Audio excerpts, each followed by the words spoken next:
Mister Pandey academy में फिर से आपका एक बार स्वागत है। साथियों, जैसा कि आप सभी जानते हैं कि आपको इस चैनल के माध्यम से सातवीं चरण संबंधित जो भी अपडेट होती है सही समय पर आपको लाने का मैं प्रयास करता हूं। साथियों, कुछ अपडेट सामने निकल के आई हुई है। आप सभी जानते हैं कि आज 23/9/2022 को शिक्षा विभाग की समीक्षा बैठक माननीय मुख्यमंत्री और उप मुख्यमंत्री, साथ ही साथ हमारे राज्य के जो शिक्षा मंत्री हैं, उनके संदर्भ में स्थापित किया गया। देखिए साथियों, इसमें से ज़्यादा कोई पॉइंट तो सामने निकल के आया नहीं, क्योंकि जो भी प्रेस रिलीज़ था, जो भी उसमें निर्णय लिया गया, उसमें सिर्फ उन्हीं मुद्दे को दर्शाया गया है जिन मुद्दे पर सामने आना चाहिए। लेकिन कुछ अंदरूनी मुद्दे भी हैं जिसको वहाँ पर नहीं दर्शाया गया है। हम आज अंदरूनी मुद्दे के भी बारे में चर्चा करेंगे, साथ ही साथ जो दर्शाया गया मुद्दा है उस विषय पर भी हम लोग चर्चा करेंगे। साथियों देखिए, जो दर्शाया गया चर्चा है उसमें माननीय मुख्यमंत्री के द्वारा एक आदेश जारी किया गया है कि जल्द से जल्द शिक्षकों की बहाली की प्रक्रिया प्रारंभ की जाए। देखिए साथियों, यह प्रारंभ की जो संख्या है यह प्राइमरी से लेकर सेकेंडरी तक है। साथ ही साथ आपको मैं बताना चाहूँगा कि इसमें लाइब्रेरियन की भी बहाली की चर्चा हुई है। देखिए, इसमें स्पष्ट नहीं लिखा गया है, चूँकि बहाली को सिर्फ दिखाया गया है कि छात्रों को जो सुविधा हो रही है, यानी जिन विद्यालय में शिक्षकों की कमी हो रही है उस विषय से छात्रों को असुविधा देखना मिल रहा है सामने। तो उन असुविधा को दूर करने के लिए उनकी फर्स्ट प्रायोरिटी है कि शिक्षकों की बहाली सबसे पहले की जाए। साथ ही साथ कंप्यूटर शिक्षकों की भी विषय में चर्चा हुआ है। देखिए साथियों, कंप्यूटर शिक्षक की जो वैकेंसी है वो बहुत कम भी नहीं है, बहुत ज़्यादा भी नहीं है। लेकिन यह अब एक बहुत निर्णय वाला समय होगा कि वित्तीय विभाग से कितने सीट के लिए पैसा आवंटित किया जा रहा है।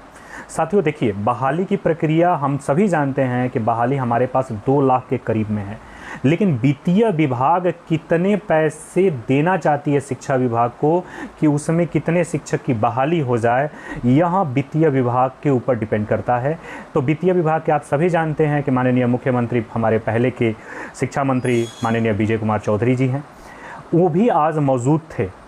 तो एक उम्मीद जताई जा रही है कि आज का जो निष्कर्ष निकला होगा उसमें कहीं ना कहीं मोहर लगने की उम्मीद बनी हुई है, ताकि इसमें सभी बढ़िया जो अधिकारी की आवश्यकता थी वह सब उपस्थित थे। साथ ही साथ उस विषय वस्तु के जो भी हमारे मंत्री की आवश्यकता थी वो भी उपलब्ध थे। तो साथियों देखिए, कहना बहुत आसान है, करना उतना ही मुश्किल है। उस पॉइंट में एक और जिक्र किया गया कि सेंट्रल द्वारा हमें पैसा आवंटित नहीं किया गया है, यानी शिक्षा विभाग को जो सेंट्रल पैसा आवंटित करता है, तो गठबंधन के टूटने के बाद सेंट्रल ने अपना शिकंजा कस दिया है।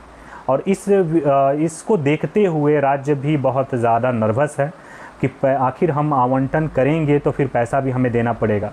तो देखिए साथियों, इसको लेकर थोड़ा सा समय और संशय दोनों ही बन सकती है, तो थोड़ा सा हमें तो धैर्य रखना पड़ेगा। देखिए, मेरी व्यक्तिगत राय है, मैं ये नहीं कहता हूँ कि आप घर पे बैठे रहिए। आप अपने तौर तरीके से जैसे हो सके वैसे आप सरकार के ऊपर दबाव बनाने का प्रयास कीजिए। आपका अपना तौर तरीका आपके लिए बेहतर होगा। जैसे मेरा तौर तरीका कुछ अलग होता है। मैं ज़्यादातर तौर तरीके में प्रत्यक्ष रूप से नहीं, अप्रत्यक्ष रूप से दबाव बनाने का प्रयास करता हूँ, बाई पोस्ट के द्वारा। आप अगर चाहें तो अपने डाकघर में बाई पोस्ट के द्वारा माननीय मुख्यमंत्री, उप मुख्यमंत्री, शिक्षा मंत्री, इन सबको अपनी व्यथा लिखकर बाई पोस्ट कीजिए, जैसे मैं करता हूँ। मेरा एक अपना तौर तरीका है आंदोलन को किस तरीके से आगे बढ़ाना है, तो ये अपनी अपनी व्यक्तिगत अपनी अपनी राय होती है। तो उस तौर तरीके से आप आंदोलन को आगे बढ़ाते रहिए। देखिए, आपका आंदोलन ही आपकी बहाली लाएगा। मैं बार बार ये शब्द को दोहराता हूँ और इसी शब्द के साथ ही मैं आगे चलता हूँ। मैं जानता हूँ कि बहाली निकालने के लिए बहुत ज़रूरी है आंदोलन। आंदोलन 2 तरीके का, नरम भी होता है, गर्म भी होता है। तो हम नरम पक्ष में रहें, तो उस हिसाब से मैं अपने तौर तरीके से अपनाते हैं। आप जिस तरीके से अपनाइए, लेकिन ध्यान रखिए पेशेंस के साथ अपने पेशेंस को खोकर कोई काम मत कीजिएगा। देखिए साथियों, मैं आपको बताना चाहूँगा कि जो मुद्दा मैं अभी लेकर बैठा हुआ हूँ उस मुद्दे को थोड़ा सा मैं एक बार और दोहरा देना चाहता हूँ कि आपको याद होगा कि माध्यमिक और उच्च माध्यमिक में अभी भी बहाली 32,000 की चल रही है। साथियों, अगर कोई पुराने हमारे साथी अगर इस वीडियो को देख रहे होंगे तो मैं आपको बताना चाहूँगा, वो अवगत है उस चीज़ से, जो नए हैं उनको बताना चाहूँगा कि 2018 और 19 में इसको लेकर वित्तीय विभाग ने पत्र जारी किया था, अपने वित्तीय विभाग ने मंजूरी दी थी कि 32,000 पद को सृजित किया जा रहा है, नए पद को, जिसमें बहाली की प्रक्रिया प्रारंभ की जाएगी।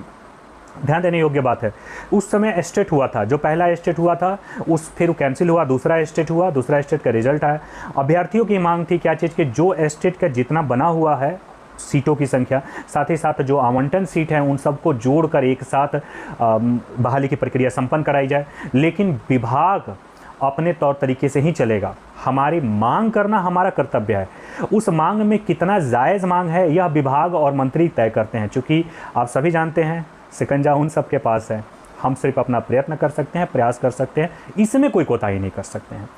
तो साथियों, मैं बताना चाहूँगा कि उस बहाली का आवंटन 19 में हुआ था और वह होते होते आज तक वह बहाली की प्रक्रिया आगे तक चल रही है। अभी कितने दिन के अंदर ज्वाइनिंग दी जाएगी इसका अभी तक कोई उल्लेखनीय नहीं है। लेटर पर लेटर जारी होते जा रहा है। तो बस हमारा यही प्रयत्न होगा कि हम लेटर पर लेटर जारी होने का खेल नहीं खेल सकते, हमारा एक अलग एजेंडा होना चाहिए। हम उस एजेंडा के थ्रू अपने बहाली को संपन्न कराने का प्रयास करेंगे।